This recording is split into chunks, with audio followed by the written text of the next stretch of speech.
Hello जी, तो start करते हैं द लास्ट इमॉर्टल का एपिसोड नंबर 21 यानी 21। हाँ, तो इस एपिसोड की स्टार्टिंग में हम देखते हैं कि गुजिंग जाकर बात करता है बीबो से और कहता है कि बीबो कुछ बताओ, इधर उधर मत देखो, बस बताओ कि मैं उसे कैसे बचा सकता हूँ, उसकी ज़िंदगी कैसे बढ़ा सकता हूँ। तीन मुख वाला जो ड्रैगन होता है वो कहता है कि ये तो स्वर्ग के खिलाफ है, मतलब उसे बचाना। वो कहता है कि बीबो बताओ, मुझे पता है कि तुम्हें कोई ना कोई तरीका तो ज़रूर पता होगा। बीबो कहता है कि हाँ, मुझे तरीका तो पता है, लेकिन वो बहुत ही ज़्यादा मुश्किल है। वो कहता है कि मुझे बताओ क्या करना होगा। तो वो कहता है कि उसके लिए एक गोली का निर्माण करना होगा। उस गोली का निर्माण करने के लिए सबसे पहले तो तुम्हें स्वर्गलोक जाना होगा। स्वर्गलोक में एक पुल है, उस पुल का एक गीला-गीला ओस लेकर आना होगा।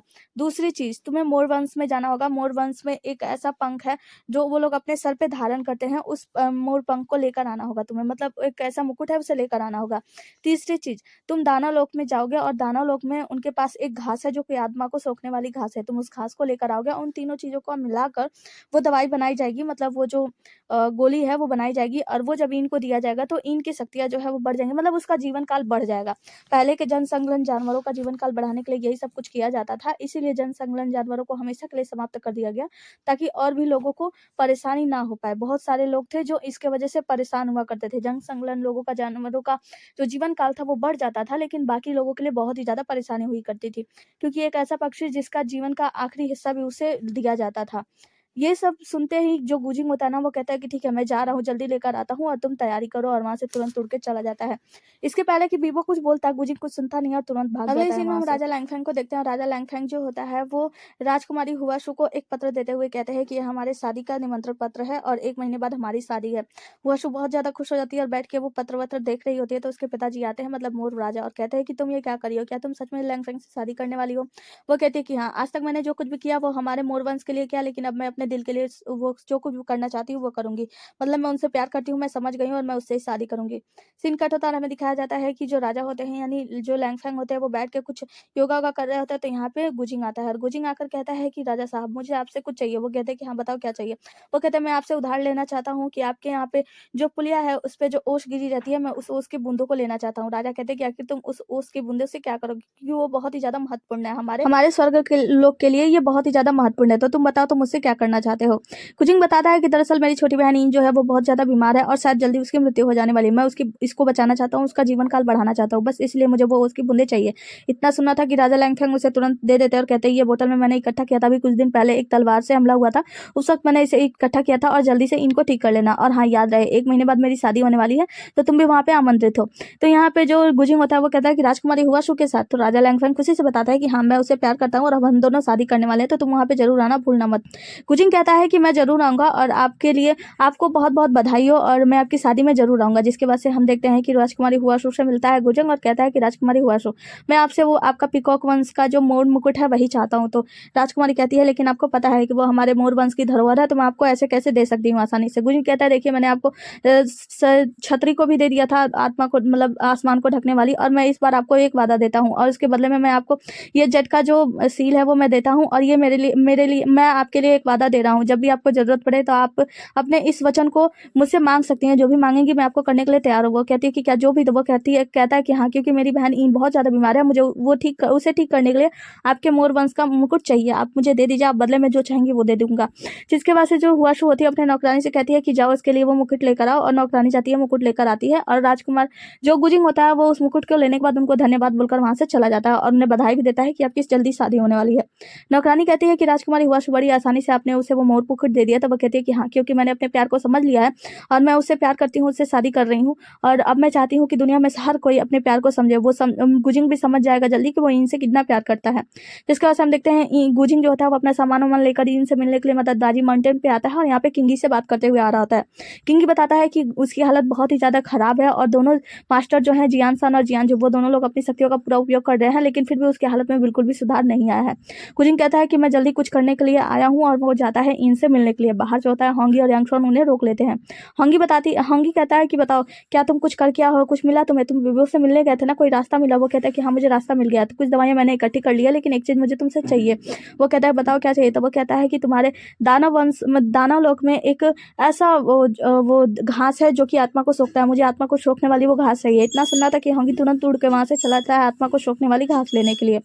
जैसे ही वो जाता है हम देखते हैं कि यांगशॉन भी उसके पीछे पीछे जाती है और कहती है कि होंगी रुको, मेरा वेट करो। दोनों लोग साथ में चले जाते हैं, जिसके बाद से गुजिंग जो होता है वो अंदर जाता है, इन को देखता है कि इन जो है वो उसका बाल वाल पूरा सफ़ेद हुआ पड़ा है। वो उसे उठाता है और एक दूसरी जगह ले आके लिटा देता है, जिसके बाद से वो क्या करता है, अपने पॉकेट से वो तलवार निकालता है और अपने तलवार से कहता है कि देखो तुम मेरा हाथ काटो, और मुझे पता है कि मेरे खून में बहुत सारी शक्तियाँ हैं। मैं अपने खून की अराजकता को इनके अंदर डालना चाहता हूँ, जिससे इन थोड़ी बहुत बेहतर महसूस कर सके, थोड़ा होश में आ सके। उसका तलवार पहले तो मना कर रहा होता है, लेकिन गुजिंग के कहने पर तलवार उसका हाथ काट देता है और वो अपने खून से इनको होश में लाता है। जैसे वो इनको होश में लाता है, इन होश में आती है और कहती है कि मैं कहाँ हूँ। वो बताता है कि तुम बिल्कुल ठीक हो, तुम चिंता करने की आवश्यकता नहीं है, तुम जल्दी पूरी तरीके से ठीक हो जाओगी। इन कहती है कि मेरे बाल सफ़ेद हो चुके हैं, और मैंने किंगी को बात करते हुए सुना है कि जो कोई भी मरने वाला होता है उसके बाल बहुत जल्दी सफ़ेद हो जाते हैं। सफ़ेद होने के मतलब है कि वो इंसान बूढ़ा हो गया है, तो मैं बूढ़ी हो गई हूँ और मैं जल्दी मर जाऊंगी। गुजिंग कहता है कैसी बहकी बहकी बात कर रही हो, सभी लोग तुम्हारे लिए इतना सारा कुछ कर रहे हैं, तुम्हें चिंता करने की आवश्यकता नहीं है, तुम जल्दी ठीक हो जाओगी। और तुम्हारे लिए कुछ दवाइयाँ इकट्ठा करनी है, मैं जा रहा हूँ, तुम्हारे लिए कुछ दवाइयाँ इकट्ठा करूँगा। और हाँ, इस पहाड़ के चोटी के पीछे ही हूँ मैं, और वहाँ पे रह के मैं तुम्हारे लिए कुछ दवाइयाँ बनाऊंगा। तुम्हें किसी भी चीज़ की ज़रूरत हो तो किंगी को बता देना, यहाँ पे बहुत सारे लोग हैं तुम्हारा ख्याल रखने के लिए, तुम्हें किसी बात की चिंता करने की ज़रूरत नहीं है, तुम बहुत जल्दी ठीक हो जाओगी।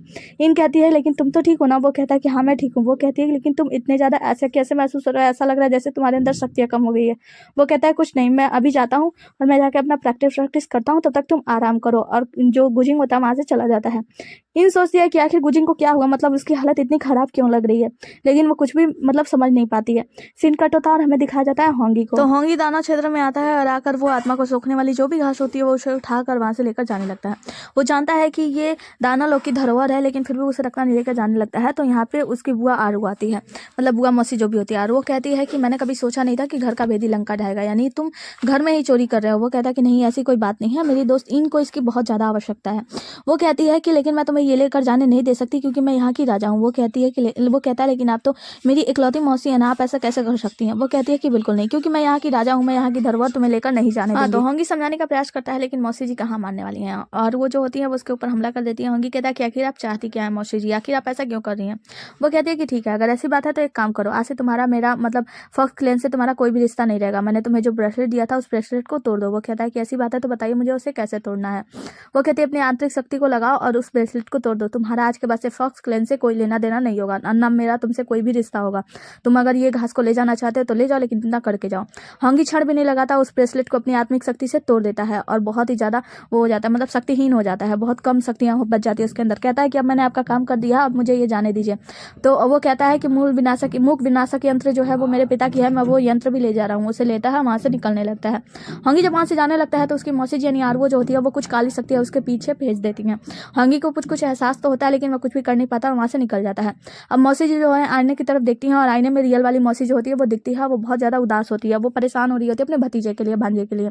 यहाँ पे जो ये आरू होती है वो कहती है कि देखा, जल्दी मैं तुम्हारे भतीजे यानी होंगी के ऊपर पूरी तरीके से कब्जा कर लूंगी। ये तो बस मतलब एक वो भेजा है मैंने, उसके ऊपर अपनी शक्तियों को भेज दिया और वो पूरी सृष्टि का नाश कर देगा। सीन कट होता है, हमें दिखाया जाता है होंगी जो होता है वो पहुंचता है दाजी माउंटेन पे और यहाँ पे जाकर गुजिंग को वो दवाई दे देता है। गुजिंग कहता है कि तुम्हारा बहुत बहुत शुक्रिया। वो कहता है कि देखो तुम्हें धन्यवाद करने की कोई भी आवश्यकता नहीं, क्योंकि ये जो कुछ भी है ना मैंने इनके लिए किया है, तुम्हारे लिए कुछ नहीं किया है। तो यहाँ पे गुजिंग बताता है कि देखो इन अभी होश में आ गए, तुम लोग जाकर तब से उससे बात करो, बहलाओ फुसलाओ, मैं ये दवाई तैयार करता हूँ, जैसे ही वो दवाई तैयार हो जाएगी मैं लाकर उसे दे दूंगा। अभी वो होश में आई है तो उसके साथ जाकर खेलो और मस्ती करो। यहाँ पे गुजिंग जो होता है वहां से चला जाता है और यांगशु और होंगी तुरंत जाते हैं इनके पास। सीन कट होता है, हमें दिखाया जाता है ये तीनों लोग एक जगह पे बैठे होते हैं, एक दूसरे से बातें कर रहे होते हैं, अपना सुख दुख बांट रहे होते हैं, उसे खुश करने का प्रयास कर रहे होते हैं इनको। यहाँ पे इन कहती है कि तुम लोग ठीक तो हो ना। तो यहाँ पे जो होंगी होता है वो बताता है कि तुम्हें पता है मेरे पास मेरे पिता की दी हुई मूक विनाशक यंत्र भी है, मेरे पिता की धरोहर, और वो उसे मूक विनाशक यंत्र को दिखाता है और फिर उसे चलाता है। जैसे वो मूक विनाशक यंत्र को चलाता है वो चारों ओर घूम के वो पौधे से लड़के फिर इसके पास आता है और नाशपाती के कुछ पौधे फूल जो है वो धरती पे गिर जाते हैं, जिससे फूल को देखकर वो जो यांगशुआंग होती है वो भी बहुत ज्यादा खुश हो जाती है। कहती है कि तो बहुत ज्यादा मतलब अच्छा है, बहुत ज्यादा कमाल का है। यहाँ पे जो ये दोनों देख रहे होते हैं और होंगी जो होता है उड़ उड़ के उसे अपना हथियार जो होता है चला चला के कैसे इसे चलाया जाता है, कैसे इसके चक्र को घुमाया जाता है वगैरह वगैरह कर करके दिखा रहा होता है। और वो देख रहा होता है कि इन खुश था ना, इन ये सब चीज देखकर बहुत ही ज्यादा खुश होती है। वो देखती है कि कैसे होंगी अपने शक्तियों का इस्तेमाल कर रहा है उस मूक विनाशक यंत्र को चलाने के लिए, और ये दोनों लोग ना बहुत ज्यादा खुश होते हैं। यहाँ पे जो थी यांगशुआन दौड़ती हुई आती है, कहती है कि मुझे भी दिखाओ ना, मुझे भी दिखाओ ना। वो कहता है कि नहीं, और हम देखते हैं दूर से ये सब कुछ गुजिंग देख रहा होता है। वो देख रहा होता है कि इन कैसे खुश है। इन कहती है कि जो गुजिंग है मतलब मन में सोच रही होती है कि गुजिंग भी ऐसे ही चंचल स्वभाव का है। हम देखते हैं कि यहाँ पे यांगशुआन और होंगी ये दोनों लोग मस्ती कर रहे होते हैं और दूसरी तरफ हम देखते हैं गुजिंग गुजिंग को। गुजिंग जो होता है उस दवाई को बनाने के लिए एक जगह पे इकट्ठा हो जाता है, एक पौधे या पहाड़ के पीछे होता है और कहता है कि अब मुझे इस दवाई को बनाने का प्रोसेस स्टार्ट करना होगा। सीन कट होता है और हमें दिखाया जाता है जियान सान और जियान झू को। ये दोनों लोग अपनी शक्तियों को बढ़ाने का प्रयास कर रहे होते हैं क्योंकि इनको ठीक करने के लिए इन लोगों ने अपने बहुत सारी शक्तियां लगा दी हैं। इसके बाद से हम देखते हैं गुजिंग अपना प्रैक्टिस कर रहा होता है, तो यहाँ पे आती है यांगशुआंग और कहती है कि जल्दी मेरे साथ चलो, कुछ गड़बड़ हो गई है। वो लोग जाते हैं तो यांगशुआंग बताती है कि होंगी की शक्तियां जो है वो अचानक से उसके बस से बाहर जा रही है। वो बहुत ज्यादा प्रैक्टिस कर रहा है, बहुत ज्यादा कोशिश कर रहा है उन शक्तियों को इकट्ठा करने की। तो यहाँ पे जब जाकर देखता है गुजिंग तो वो बताती है कि इसकी शक्तियां पता नहीं क्यों अपने आप आपे से बाहर होती जा रही है। वो ठीक करने का प्रयास कर रहा है लेकिन कर नहीं पा रहा है। हमें क्या करना होगा क्योंकि इसकी शक्तियां अगर विनाशक बन गई, मतलब बाहर आ गई, तो बहुत सारे लोगों को नुकसान कर सकती हैं। गुजिंग कहता है कि मैं अभी तो कुछ ज्यादा नहीं कर सकता, लेकिन हाँ मैं ध्यान रखूंगा कि दाजी माउंटेन से इसकी शक्तियां जो है वो बाहर ना निकले, मतलब ये बाहर ना जा सके। और वो क्या करता है, चारों तरफ से घेर देता है, मतलब एक शक्तियों का इस्तेमाल करता है और चारों तरफ से एक वो सील्ड सा लगा देता है। सीन कट होता है और हमें दिखाया जाता है परी हुआशु को। परी हुआशु जो होती है वो तैयार हो रही होती है अपनी शादी के लिए, और यहीं पे उसके राजकुमार यानी उसके राजा लैंगफैंग आते हैं उससे मिलने। राजकुमारी हुआशु राजा लैंगफैंग को देखकर बहुत ज्यादा खुश होती है और राजा लैंगफैंग बोलते हैं कि कल की सारी तैयारी हो गई। राजकुमारी हुआशु कहती है कि हाँ बिल्कुल, मैंने सारा कुछ तैयार कर लिया है और बस अब देरी है तो कल की। जिसकी वजह से हम देखते हैं राजा लैंगफैंग राजकुमारी हुआशु का बाल संवार रहे हैं और उनसे बातें कर रहे हैं। वो कहती हैं कि मुझे याद है जिस वक्त मैं छोटी थी और मैं तुमसे स्वर्गलोक में मिली थी, उस वक्त तुमने मुझे एक छोटा सा पाउच दिया था और उसी वक्त शायद तुमने मुझे पसंद कर लिया था। उस वक्त तुम मुझे बहुत अच्छे लगे थे। वो कहता है कि नहीं, उससे पहले भी मैंने एक बार तुम्हें देख लिया था। वो कहती है कि क्या, कब कब देखा था आपने? तो वो बताते हैं कि तुम्हें याद है जब एक बार ना स्वर्गलोक में दावत रखा गया था, उस वक्त तुम्हारे पिताजी तुम्हें लेकर आए थे। उस वक्त तुम बहुत ज्यादा छोटी थी लेकिन बहुत ज्यादा जिद्दी हुआ करती थी, बहुत ज्यादा कोमल व्यवहार था तुम्हारा। उस वक्त तुम्हें दंड दिया जाने वाला था, लेकिन मैंने अपने पिताजी से यानी राजा से बात की थी कि वो तुम्हें छोड़ दे। वो कहती है कि क्या उस वक्त से आप मुझे जानते हैं? तब तो मैं बहुत ज्यादा छोटी थी। वो कहते हैं कि हाँ, मैं तुमसे तब से प्यार करता था और मैं चाहता था कि एक ना एक दिन ऐसा आए जब तुम मेरी पत्नी बनो और मैं तुम्हें ढेर सारा प्यार करूंगा। और हाँ, अभी मैं राजा तो नहीं रहा, मैं इस लायक नहीं रहा कि मैं तुम्हारी हर जगह रक्षा कर सकूं, लेकिन याद रखना जब भी तुम कोई भी भार अपने कंधे पर उठाओगी तो मुझे तुम अपने साथ पाओगी, मतलब मैं तुम्हारे साथ कदम पे कदम मिलाकर चलूंगा, तुम्हें कभी भी कोई कष्ट नहीं होने दूंगा। राजकुमारी हुआशु कहती है कि आपका बहुत बहुत शुक्रिया। वो कहता है कि शुक्रिया करने की जरूरत ही नहीं है, मैंने बचपन से तुमसे ही प्यार किया है और हमेशा तुमसे ही करता रहूंगा। मैंने हमेशा सोचा था कि एक दिन तुम मेरी पत्नी जरूर बनोगी और वो दिन इतना जल्दी आ जाएगा, मैंने ये कभी नहीं सोचा था। जिसके वजह से ये दोनों एक दूसरे के साथ खुश होकर एक दूसरे को किस करते हैं। सीन कट होता है, हमें दिखाया जाता है और इन जो होती है ना, वो जाती है अदृश्य दरवाजा को देखती है। अदृश्य दरवाजा के पीछे जो होता है वो गुजिंग होता है और वो कुछ दवाइयों, मतलब जो दवाइयां वैया बना रहा होता है इनके लिए, वही काम अपना कर रहा होता है। इन जब उसे देखती है तो उसके मन में आता है कि गुजिंग ये सब इसीलिए कर रहा है क्योंकि उसे लगता है कि उसे बचाने के लिए, मतलब फायर फिनिक्स के जेट को लाने के लिए मैंने अपने जीवन को दाव पे रख दिया। और गुजिंग को देखते हैं, गुजिंग जो है उसके तो पसीने छूट रहे होते हैं, वो बिना खाए पिए बस इनको बचाने के लिए अपनी जान को दाव पे लगा रहा है, मतलब वो दवाई बनाने के लिए। दूसरे सीन में हम इनको देखते हैं, इन जो होती है वो शराब पी रही होती है और गुजिंग के बारे में याद कर रही होती है कि कैसे वो मुझसे प्यार करता था, प्यार भरी बातें करता था और एक ही पल में वो उसने मुझे मेरे प्यार को भुला दिया और कैसे सब कुछ तोड़ मरोड़ कर फेंक दिया, बिखर गया सब कुछ। हम देखते हैं इन जो होती है बहुत ज्यादा उदास होती है और पी भी रही होती है, तो गुजिंग उसके पास आता है और कहता है कि तुम ऐसा कैसे कर सकती हो? मैंने तुमसे कहा था ना कि तुम्हें आराम करना चाहिए, तुम यहाँ पे अकेले बैठ के पी रही हो, तुम्हें अपनी सेहत का बिल्कुल भी ख्याल नहीं है। और इतनी ज्यादा सर्दी है, बिना सॉल का बैठी है, वो एक साल होता है वो उसे उड़ा देता है और कहता है कि मुझे लगता है कि तुम्हें आराम करना चाहिए, अब नहीं पीना चाहिए। इन फिर से पीने लगती है। दूसरे सीन में हम देखते हैं कि राजकुमारी हुआशु के शादी का समय आ गया है और यहाँ पे एक घंटी बजाई जाती है बड़ी सी और कही जाती है कि अब दुल्हन की एंट्री होगी। और दुल्हन की एंट्री भव्य तरीके से होती है, मतलब राजकुमारी हुआशु मोर बन के आती है, वहाँ पे बहुत सारी मोरनियां उनके आसपास रहती हैं जो लोग फूल भी खेल रहे होते हैं। राजकुमारी हुआशु जब अंदर एंट्री लेती हैं तो बहुत ही ज्यादा भव्य तरीके से, मतलब बहुत ज्यादा खूबसूरत लग रही होती है, एलिगेंट लग रही होती है। यहाँ पे उनके पिता जो होते हैं वो थोड़े से सैड होते हैं, लेकिन बाकी लोग उनके बारे में बहुत सारी बातें कर रहे होते हैं कि राजकुमारी हुआशु तो कितनी ज्यादा खूबसूरत है, इतनी एलिगेंट है, वो तो राजा लैंगफेंग के लिए बनी है। इन दोनों की जोड़ी तो स्वर्ग में बनाई गई जोड़ी है क्योंकि ये दोनों एक दूसरे के साथ मैच करते हैं, बहुत ज्यादा सुंदर और खूबसूरत लगेंगे वगैरह वगैरह। मतलब राजकुमारी हुआशु की बहुत सारी ढेर सारी तारीफ भी हो रही होती है, ढेर सारी तारीफ हो रही होती है। यहाँ पे सभी लोग फिर घंटी वंटी बजाते हैं और कहते हैं कि अब राजा आएंगे, और लेकिन राजा नहीं आते। तो ये लोग कहते हैं कि आखिर हुआ क्यों? तभी कुछ लोग बातें करते हैं कि राजा बहुत ज्यादा खुश थे, हो सकता है थोड़ी देरी हो गई हो, लेकिन जब वो जल्दी आ जाएंगे। अभी सभी लोग सोच ही रहे होते हैं, तभी हम देखते हैं राजा लैंगफेंग के जो महल होता है उसके ऊपर एक बड़ा सा ड्रैगन होता है। इस ड्रैगन को देखकर सभी लोग डर जाते हैं कि ये तो दिव्य ड्रैगन है। तो जल्दी से सभी लोग महल के अंदर जाते हैं कि कुछ हुआ है। हम देखते हैं राजा लैंगफेंग जो होते हैं वो घुटनों के बल बैठे होते हैं और वो घायल होते हैं। राजकुमारी हुआशु दौड़ते हुए उनके पास आती है, कहती है कि लैंगफेंग तुम ठीक तो हो ना? वो कहता है कि माफ करना मुझे, मैं तुमसे किया गया वादा नहीं निभा पाया। और इतना कहकर उनके ऊपर ही, मतलब उनके कंधे पे अपना दम तोड़ देता है। वहाँ पे एक राजा, मतलब जो भी होता है देव राजा, वो क्या करते हैं उनसे उनकी आत्मा को ले लेते हैं और कहते हैं कि इनकी आत्मा पूरी तरीके से बिगड़ चुकी है, राजा लैंगफेंग अब मर चुके हैं, अब ये नहीं रहे और इनकी जो आत्मा की सार है वो पूरी सृष्टि में बिखर चुकी है, अब शायद ये कभी भी वापस जीवित नहीं होंगे। यहाँ पे राजकुमारी हुआशु उन्हें ठीक करने का प्रयास कर रही होती है, लेकिन सभी लोग वहाँ पे घुटने के बल बैठ जाते हैं राजा को आखिरी विदाई देने के लिए।